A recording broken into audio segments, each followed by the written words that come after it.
Shalom Bapak Ibu Saudara yang dikasihi Tuhan.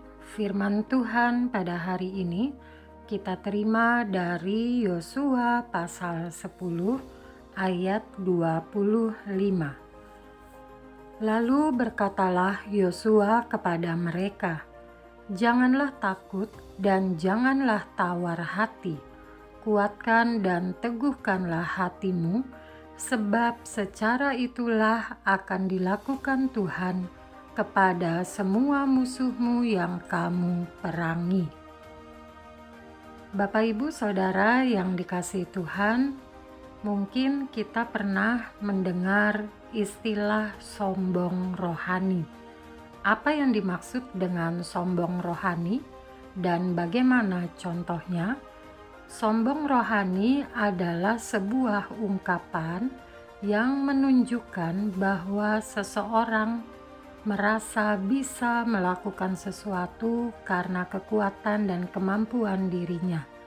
Sombong rohani menunjukkan bahwa seseorang sudah tidak lagi mengandalkan Tuhan atau sudah merasa tidak memerlukan Tuhan. Tentu perbuatan yang demikian adalah perbuatan yang tidak disukai oleh Tuhan.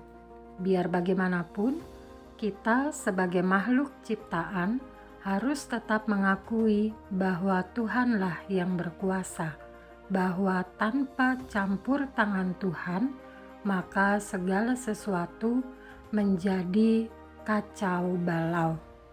Oleh sebab itu, Bapak Ibu Saudara, di dalam bacaan kita hari ini, Yosua pun senantiasa mengingatkan orang-orang di sekitarnya supaya mereka tidak jatuh dalam kesombongan rohani.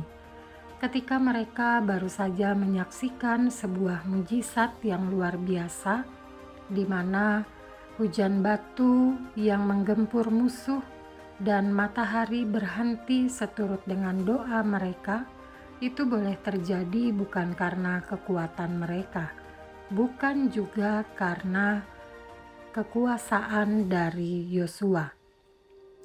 Tetapi semua itu boleh terjadi karena ada campur tangan Tuhan, sehingga terjadilah mujizat hujan batu menghancurkan musuh dan matahari berhenti. Dari sini kita diajak untuk menyadari agar kita tidak merasa bahwa keberhasilan yang kita capai semua karena usaha kita. Marilah kita belajar seperti Yosua. Sekalipun ia adalah seorang pemimpin, ia tidak merasa bahwa berkat kepemimpinannya semua terjadi. Tetapi Yosua meyakini ada campur tangan Tuhan di dalamnya.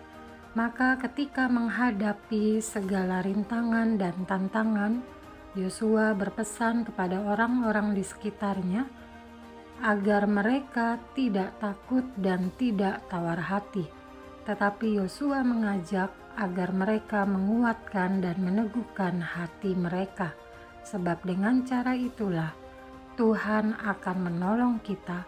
Kita akan diberinya kemenangan dari musuh-musuh yang sedang kita hadapi. Mari Bapak Ibu Saudara yang dikasihi Tuhan, ketika kita berhasil meraih sesuatu, ketika kita berhasil mengalahkan sesuatu, jangan sampai kita menjadi sombong.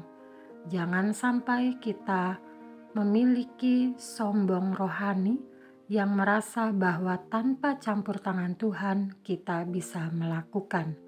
Mari rendah hati, mari menyadari bahwa kita adalah ciptaan dan Tuhanlah Sang Pencipta kehidupan kita. Semua yang terjadi di alam semesta ini boleh terjadi karena kehendak Tuhan. Amin.